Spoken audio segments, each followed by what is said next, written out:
The waiter's hand froze in midair as the tiny pile of crumpled bills slipped from the young woman's shaking fingers onto the white tablecloth. 3 single-dollar notes. That was all she had left in the world. Around her, forks paused against porcelain plates. Soft music still floated through the expensive restaurant, but the atmosphere had shifted into something colder, sharper.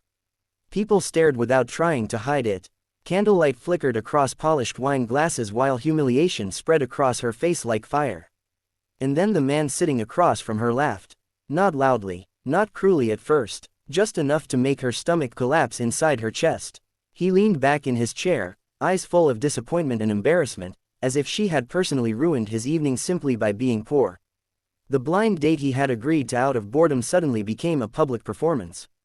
He looked at the waiter, then at the money on the table, then back at her worn-out shoes peeking beneath the edge of her green dress. She wanted the floor to open beneath her.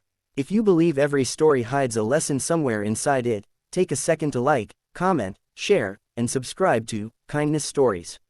You never know which story might change the way someone sees the world today.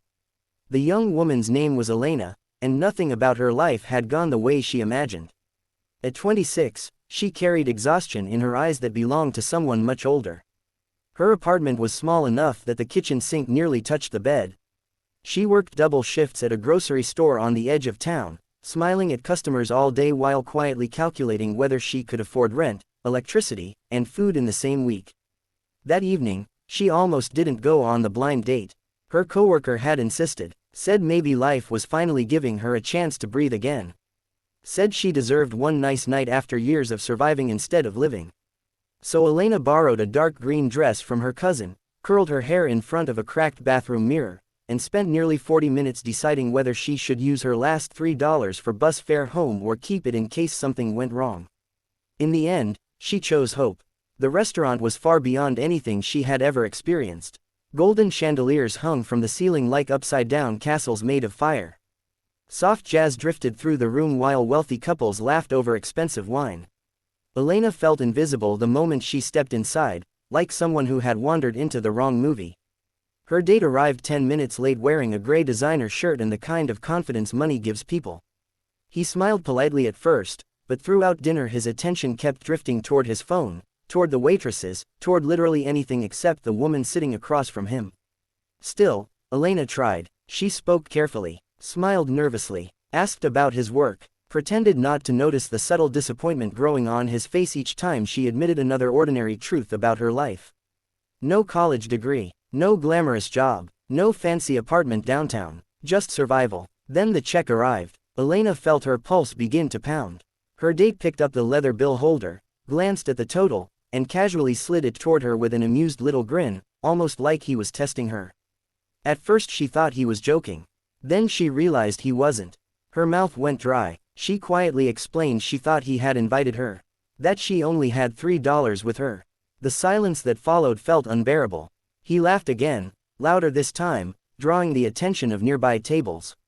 He muttered something about women wanting free meals. About people pretending to belong in places they clearly couldn't afford. Every word struck her harder than the last. Elena could feel her eyes burning, but she refused to cry there. Not in front of strangers. Not in front of him. So she reached into her purse anyway.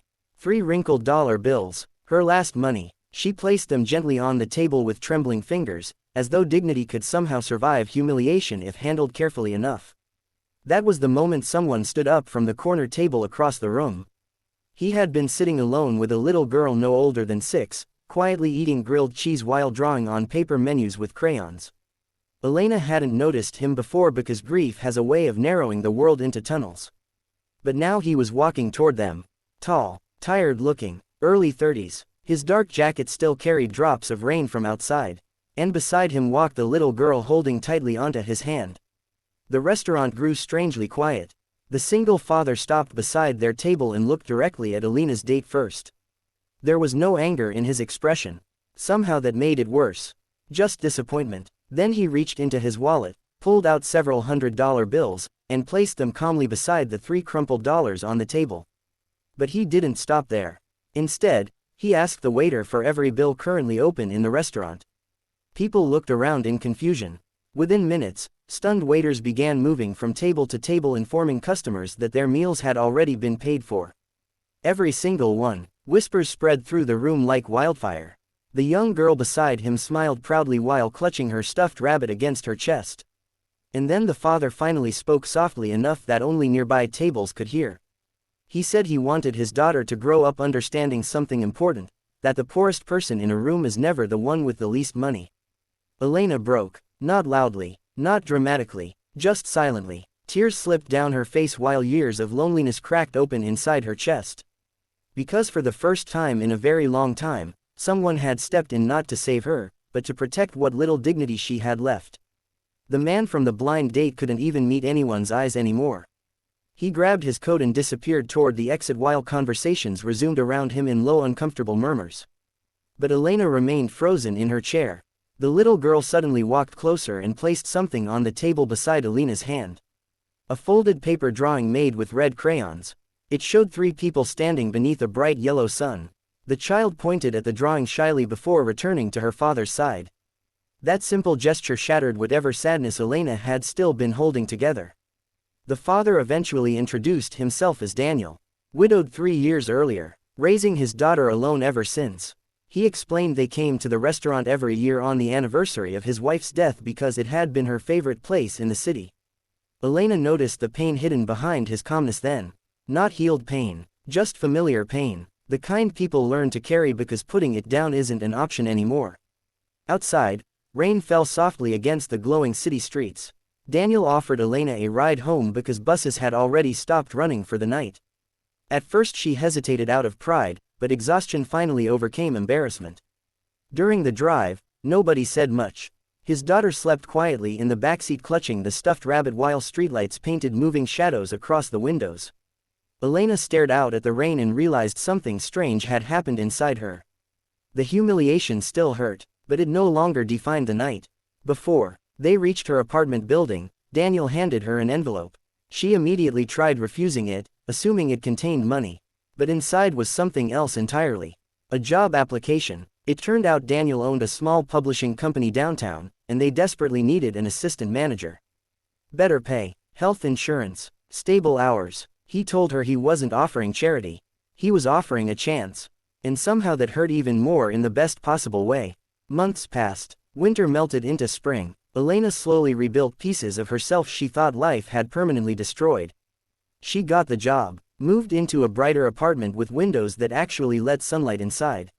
She laughed more, slept better, started believing the future might contain something beyond survival. And little by little, she became part of Daniel and his daughter's lives too. Not through dramatic romance, not through fairy tale moments. Just small ordinary things. Coffee after work, helping with homework, grocery shopping together, quiet dinners where nobody needed to pretend to be anyone else. The kind of love that arrives softly after life has already broken you once. Before the ending, take a moment to comment below. Have you ever experienced a moment where a stranger's kindness changed your life forever? 1 year later, Elena returned to the same restaurant wearing another green dress. But this time she walked in holding the little girl's hand. The chandeliers still glowed warmly above the dining room. Music still floated through the air. But everything felt different now. Not because she suddenly belonged there, but because she no longer believed her worth depended on belonging anywhere at all. As she sat down beside Daniel, she noticed something tucked carefully into her purse. 3 old wrinkled dollar bills. She had kept them all this time, not as a reminder of humiliation, but as proof that sometimes people reach the edge of losing themselves, right before someone unexpected reminds them they were never worthless to begin with. And if this story touched your heart even a little, don't forget to like, share, and subscribe to Kindness Stories, because somewhere out there, someone may desperately need a reminder that kindness still exists in this world.